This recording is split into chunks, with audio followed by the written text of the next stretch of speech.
आयोजित investors connect meet में शामिल हो रहे हैं, जहां देश के प्रमुख उद्योगपतियों और निवेशकों से वो सीधा संवाद करेंगे।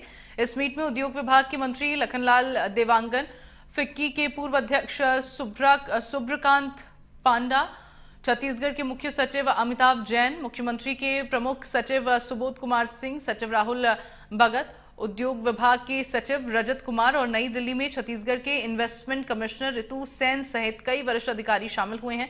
इस महत्वपूर्ण कार्यक्रम में देश के 10 प्रमुख उद्योगपति शिरकत कर रहे हैं। तो देश के प्रमुख उद्योगपति इस इन्वेस्टर्स समिट में शामिल होंगे।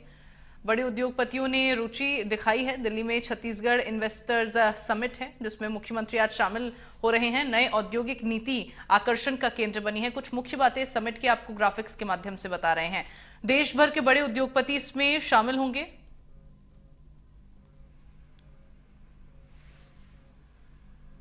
नई औद्योगिक नीति ने ध्यान खींचा है। इलेक्ट्रॉनिक्स, लॉजिस्टिक्स के निवेशकों की विशेष रुचि है। पावर के निवेशकों की विशेष रुचि है। कई क्षेत्रों के निवेश नई औद्योगिक नीति में विशेष रुचि दिखा रहे हैं और नई औद्योगिक नीति ने ध्यान खींचा है। निवेशकों को कई कर रियायतों में लाभ मिलेगा।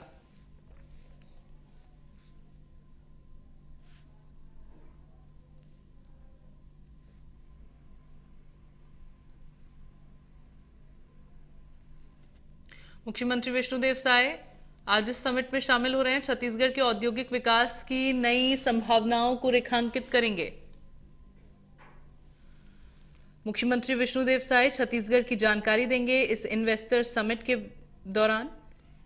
और अब एक मल्टी सेक्टोरल इंडस्ट्री हब के रूप में उभर रहा है छत्तीसगढ़।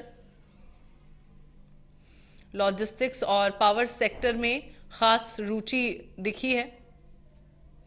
उद्योगपतियों ने राज्य सरकार के प्रयासों की सराहना की है।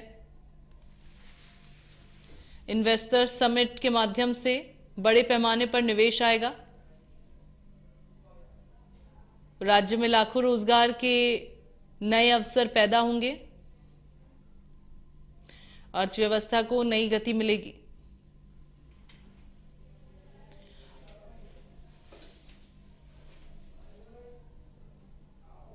दर्शकों को आकर्षित करने के लिए कई बातें हैं, जैसे कर में छूट, भूमि की उपलब्धता, बिजली में रियायत और एक सिंगल विंडो सिस्टम भी उसमें लागू किए हैं, ताकि उद्यमियों को किसी तरह से परेशानी नहीं हो, उनकी मतलब परेशानी कम हो, समय का बचत हो। एक जगह आवेदन लगा दें तो सारी उनको दस्तावेज मिल जाएं। इस तरह का उद्योग नीति में प्रावधान किया गया है। और इस उद्योग नीति में विशेषकर एसटी, एससी, जो आर्मी के रिटायर हैं, आपके अग्निवीर के रिटायर हैं, जो दिव्यांगजन हैं, और जिस उद्यम में 1000 करोड़ और 1000 एम्प्लॉई का प्रावधान होगा, उसको और विशेष रियायत का इस नई उद्योग नीति में प्रावधान है।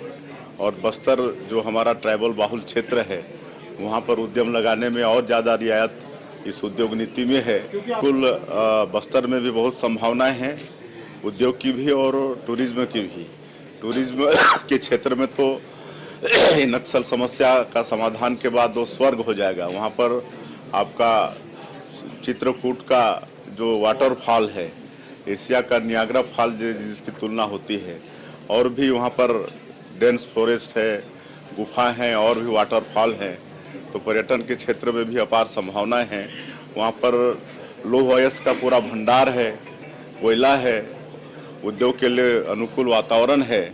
तो इस तरह से वहाँ के लिए विशेष उद्योग नीति में प्रावधान किया गया है।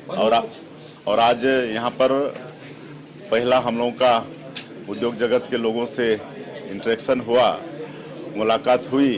और मैं आज गौरव के साथ बताना चाहूँगा कि बहुत कम समय में ही हमारा एक तमिलनाडु का एक उद्यमी राव वो छत्तीसगढ़ से परिचित होकर और उद्योग नीति से प्रभावित होकर वहाँ पर आज उनको इन्वेस्ट लेटर भी जारी कर दिए हैं। वो सेमी कंडक्टर चिप्स बनाने का काम बहुत जल्दी छत्तीसगढ़ में करने वाले हैं। बिल्कुल छत्तीसगढ़ 44% वनों से आच्छादित है। छत्तीसगढ़ का 44% भूभाग वनों से आच्छादित है और सैकड़ों तरह के फॉरेस्ट प्रोड्यूस हैं। तो इसका भी वैल्यू एडिशन के लिए हमारी सरकार वचनबद्ध है।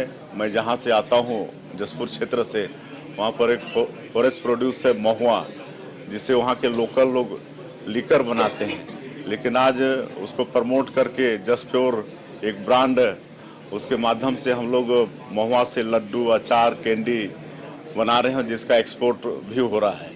तो इस तरह से और भी हमारे बस्तर के क्षेत्र में इमली है, साल सीड है, कई तरह के वनोपज हैं, उनका भी वैल्यू एडिशन के लिए हमारी सरकार वचनबद्ध है। जिस तरह से हम लोग नक्सलवाद के साथ लड़ाई लड़ रहे हैं और हमारे आदरणीय गृह मंत्री का भी संकल्प है कि मार्च 2026 तक देश से समूल नक्सलवाद को खत्म करना है, और जिस तेजी के साथ छत्तीसगढ़ की सरकार और वहाँ के सुरक्षा बल लड़ रहे हैं, मुझे पूरा विश्वास है कि मार्च 26 तक नक्सलवाद का समाप्त होगा। और आज एक साल में जो लड़ाई हम लोगों ने लड़ी है, उसी से प्रभावित होकर आज वहाँ पर कॉन्ट्रैक्टर भी आ रहे हैं, रोड भी बना रहे हैं, रेलवे लाइन पर भी काम चल रहा है और सारे विकास के काम वहाँ पर पहुँच रहे हैं। महिलाओं के लिए क्या विशेष कर रहे हैं? जी, महिलाओं के लिए क्या विशेष पॉलिसी? महिलाओं के लिए भी विशेष नई उद्योग नीति में सबसे प्रावधान है, कई तरह के रियायत। हाँ, जैसे मैंने कहा कि इस नई उद्योग नीति में एसटी, एससी, महिला, दिव्यांगजन ऐसे उद्यमियों को विशेष रियायत का प्रावधान है। आज तो संपर्क ही किए हैं, आज एक हुआ है ना, आज एक